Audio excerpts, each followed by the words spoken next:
I'm Daniel Levine, and this is the Bio Report.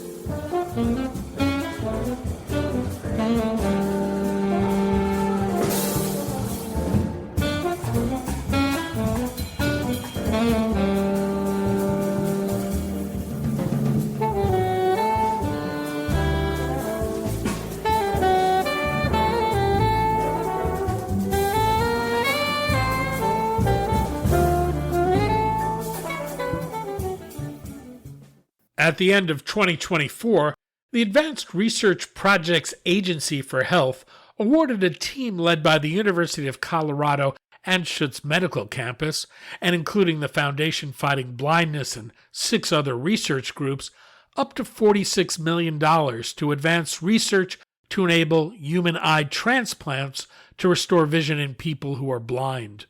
The goal of the project is to make whole eye transplantation a reality by 2030. We spoke to Kia Washington, the project's principal investigator and professor of surgery at the University of Colorado School of Medicine, and Chad Jackson, senior vice president of preclinical translational research programs at the Foundation Fighting Blindness, about why no one has been able to restore vision through whole eye transplantations yet, the technological advancements that now put the goal in reach, and why maintaining and restoring the optic nerve remains a central challenge.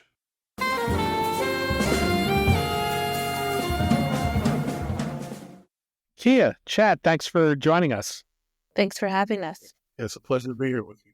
We're going to talk about whole eye transplantation, the recent $46 million award from the Advanced Research Projects Agency for Health, or ARPA-H, and what it'll take to make this vision-restoring procedure a reality by 2030.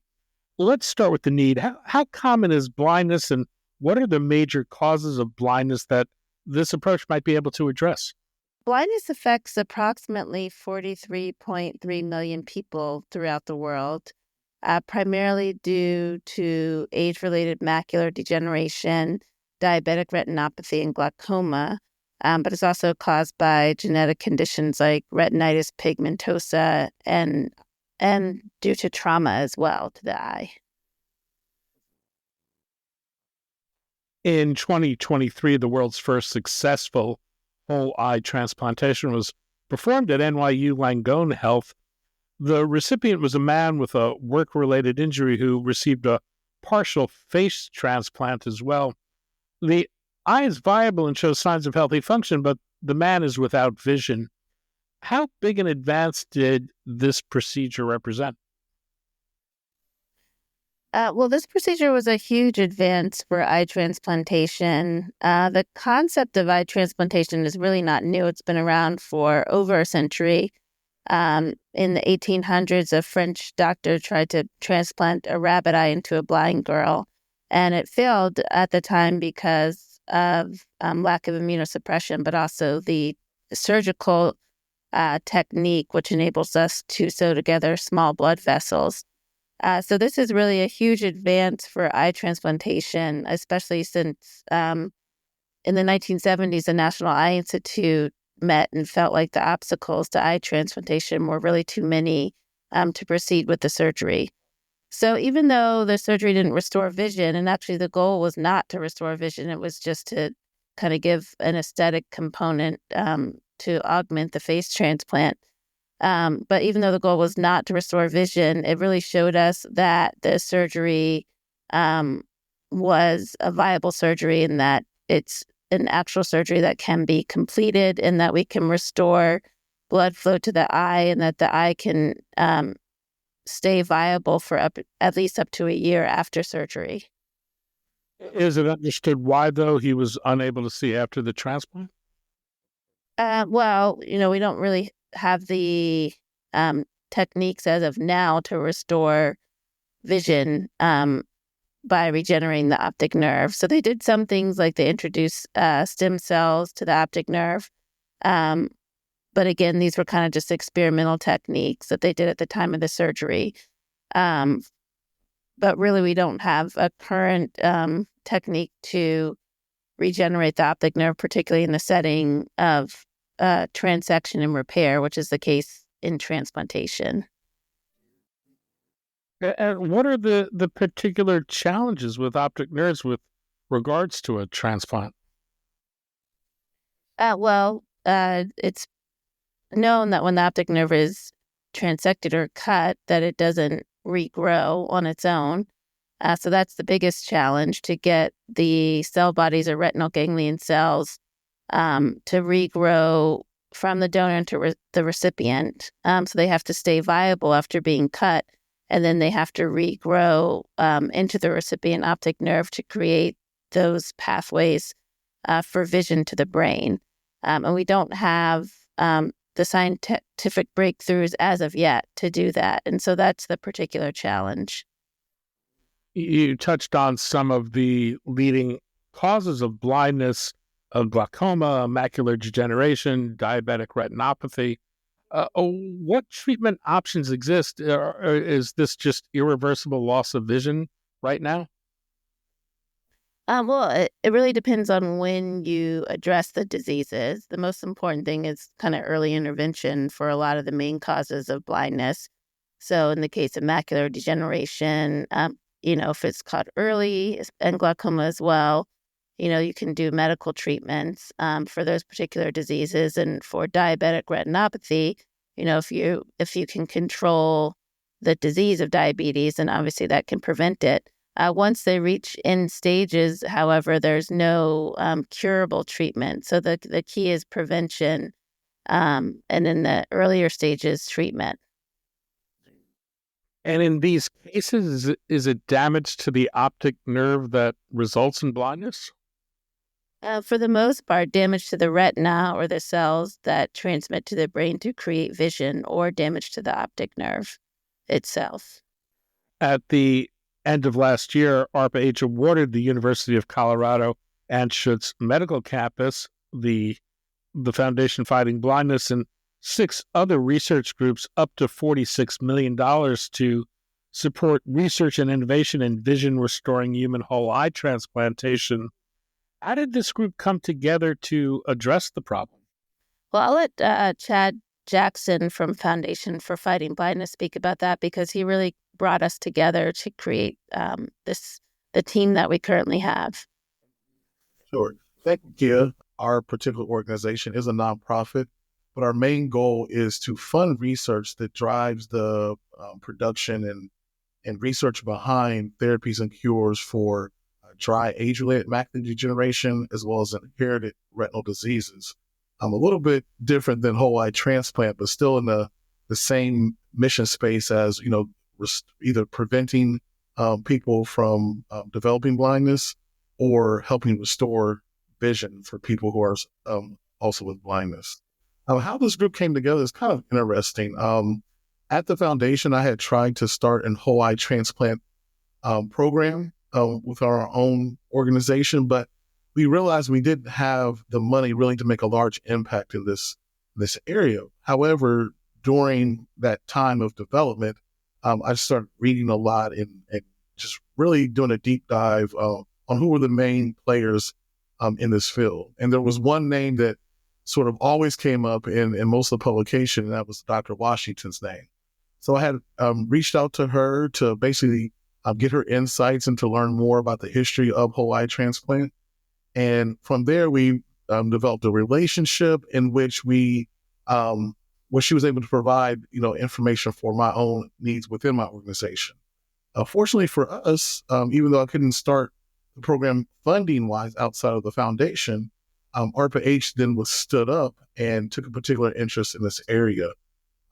Through their normal sort of meeting processes, Dr. Washington and I were able to team up and then bring others who were, let's say, stakeholders, a part of the Foundation Fighting Blindness, and these would be researchers within the sort of academic arena who were also interested. So we were able to, talk with one another, share ideas, and see how each of the research components might fit together in order to develop this team. And that's really how we all sort of were able to join one team and go after this particular funding opportunity. This is a 6-year program involving a multidisciplinary team seeking to cure blindness within that time. The program is known as the Transplantation of Human Eye Allografts, or THEA. There are 3 technical areas that THEA is seeking to address. I was hoping you could walk us through those. What's the challenge and what's the goal? Well, there are 3 technical areas, as you said, for the funding mechanism, the transplantation of human eye allografts, or THEA. And so the first technical area is tissue preservation after the donor retrieval. The second technical area is optic nerve repair and regeneration. And the third technical area is post-operative considerations such as immunosuppression and the surgical aspects. So as far as technical area 1, tissue preservation, when we retrieve donor tissue from a donor, it goes through what's called the ischemia period or ischemia time, and it's the time when the donor graft is without blood flow. So there's no oxygen going to the graft in particular, and other things as well. And then there's what we call ischemia reperfusion injury. So that is after the donor graft is attached to the recipient and blood flow returns. So the challenge, particularly with the ischemia time with the eye, is because the retinal ganglion cells cannot withstand a long amount of time for ischemia. So we're talking about minutes, and then they degenerate or die. So that is the challenge with the donor eye. And so technically area 1 wants to find ways to overcome that barrier. So some techniques would be using certain perfusates or certain things that you would perfuse into the eye that kind of mimics blood so that it can give the proper nutrients and oxygen during the time when the eye is without blood flow. So that's one technique that people are working on. Technical area 2 is optic nerve repair and regeneration. And technical area 3, again, is involves the surgical aspects. So as far as technical area 2, that's the main thrust of our funding mechanism and our contract with ARPA-H. And we are working on various techniques to achieve optic nerve repair and regeneration, which we'll get into later, as well as technical area 3, looking at the surgical aspects and immunosuppression after surgery, and also things like postoperative care. That's one of the main thrusts of technical area 3 as well, which we can get into in more detail later in the conversation. When you think about the challenge of optic nerve reattachment and repair, what does that part of the program include, and how are you going about it? Well, the challenge is obviously you have to properly repair the optic nerve so that you can technically line up the axons in the optic nerve. So you want to do as good of a surgical repair as possible. But even when you do that, things are not going to regenerate in the way that you probably would think. And so but we do believe that the brain has some plasticity under which, that it can, if the optic nerve regenerates, it can receive the signals that it needs, probably to restore vision. So the key is, at the repair site between the donor graft and the recipient optic nerve, you have to have a really good surgical repair. Fortunately, we have the techniques from peripheral nerve repair that we've used for almost 100 years. And I know about those repairs because I'm a hand and upper extremity surgeon. And so we repair peripheral nerves a lot. So we can use some of the similar techniques just with suturing. And also part of our contract is looking into various nerve wraps to help reduce scarring at the nerve repair site and also help to protect the nerve at the nerve repair site. So that's what we're doing surgically at the repair site. Then there are other aspects to obviously try to get the optic nerve to regenerate, which of course is the biggest challenge. And that involves, we're looking at different approaches. One, using certain drugs that are known to protect nerves and help to regenerate nerves. and then trying to locally administer those drugs because some of them have side effects when administered through the bloodstream. So we're using certain techniques such as nanoparticle techniques to deliver drugs and therapies to help the retinal ganglion cells, which are the cells that regenerate the optic nerve. We're also looking at strategies for genetic manipulation to help upregulate or increase or put the genes into a proactive state that regenerate, that help the retinal ganglion cells to regenerate the optic nerve. And also looking at things like electrical stimulation, which help to guide the axons to the appropriate targets. And also stem cell therapies, which we also hope will help to regenerate the optic nerve and also maintain any cells that are still living after transplantation. As you think about the surgical procedure itself, how complex is it? How many connections do you have to make, and how small are these blood vessels and nerves that you're working with? Well, obviously the surgery is very complex. We are able to do the surgery because of advances in microsurgical techniques. So this is surgery of small blood vessels and veins. I'm also a plastic and reconstructive surgeon. So this is technically, we do these types of surgeries where we sew together very small blood vessels and veins and nerves during reconstructive procedures. For example, for reconstructing a breast after removal for cancer, or for reconstructing an area in the leg after a trauma. So we have these surgical techniques to sew together the very small blood vessels and nerves. And then, the surgery takes a combination of surgeons, including neurosurgeons, ophthalmologists, and plastic surgeons, and ear, nose, and throat surgeons. So it's a very complex surgery and involves, the eye is essentially part of the brain. So we're essentially operating on the central nervous system.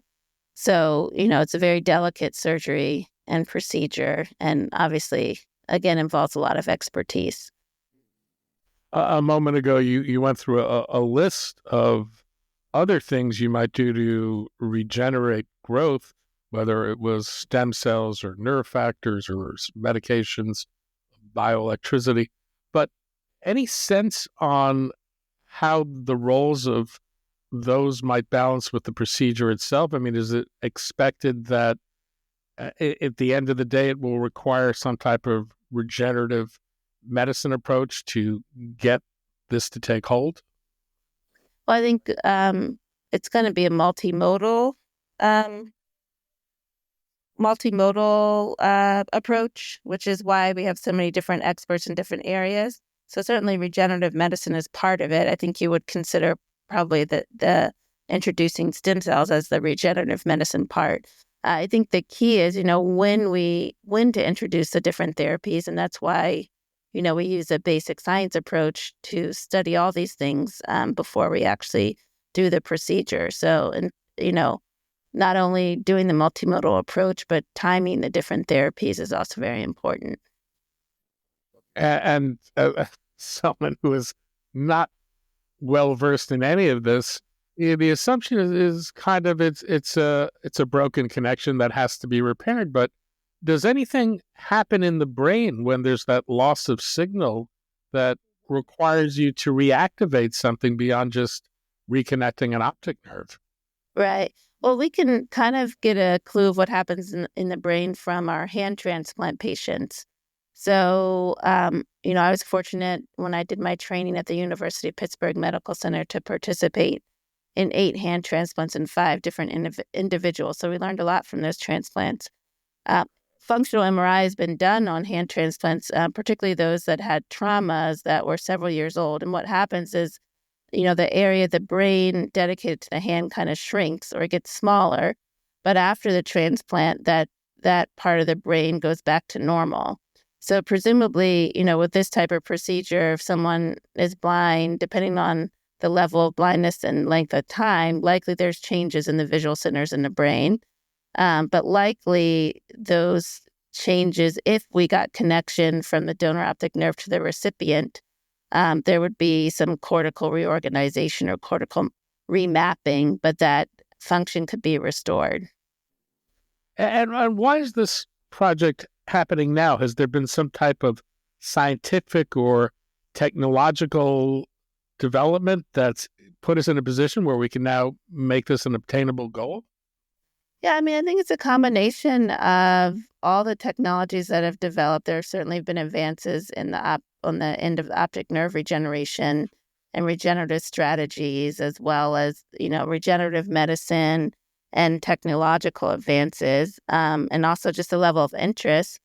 But also, Chad Jackson could also just speak on probably the level in terms of his community and, that has created interest in this as well. Yeah, thank you, Kia.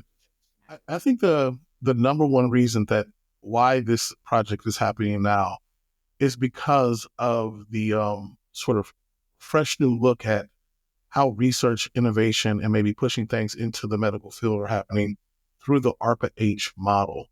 Doing something like this, taking something that doesn't exist and actually getting into patients within 6 years is a tremendous feat. And in order to accomplish that, it's going to take a significant amount of focused funding. And that's what ARPA-H has provided for these types of innovations. So while you have this, sort of disparate group of people that are working on their own little sort of areas of research and at the bench and whatnot, and also in the clinic as far as surgical techniques, it really takes not only the structure of this type of funding mechanism, but those larger dollars that it takes. So I think that is one of the main catalysts. But if you also look at people's willingness to collaborate and bring their ideas in a sort of an unselfish way to the table and really look to how to integrate all these different pieces in order to get to the patient. So I really think that the level of funding and the intentionality at which ARPA-H has focused this funding on whole eye transplant has really helped galvanize the community and motivate us as well. We now find ourselves in a time of uncertainty about federal funding for biomedical research. Any concern that the grant may be fragile? Well, yes, there's concern. I think, these are uncertain times in terms of the level of support that's going to be dedicated to research. So definitely a level of uncertainty. But Chad, I didn't know if you wanted to add anything with your experience. Sure.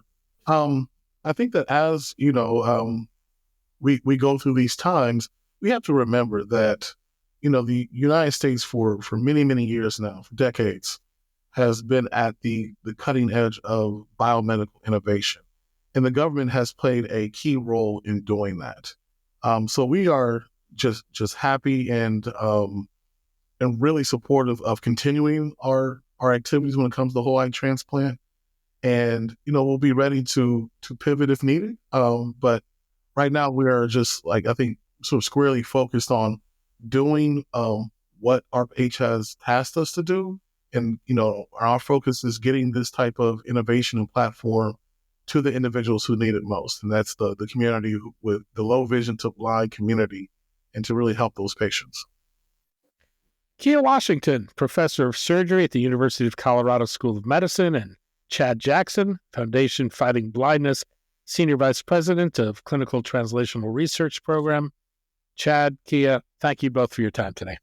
Thank you. Thank you.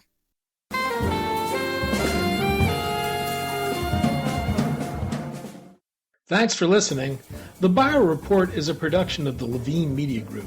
To automatically download this podcast each week, subscribe to our RSS feed or through iTunes or other podcast manager. To join our mailing list, go to levinemediagroup.com. We'd love to hear from you. If you want to drop us a line or are interested in sponsoring this podcast, send an email to danny@levinemediagroup.com. Special thanks to Jonah Levine, who composed our theme music, and the Jonah Levine Collective, which performs it.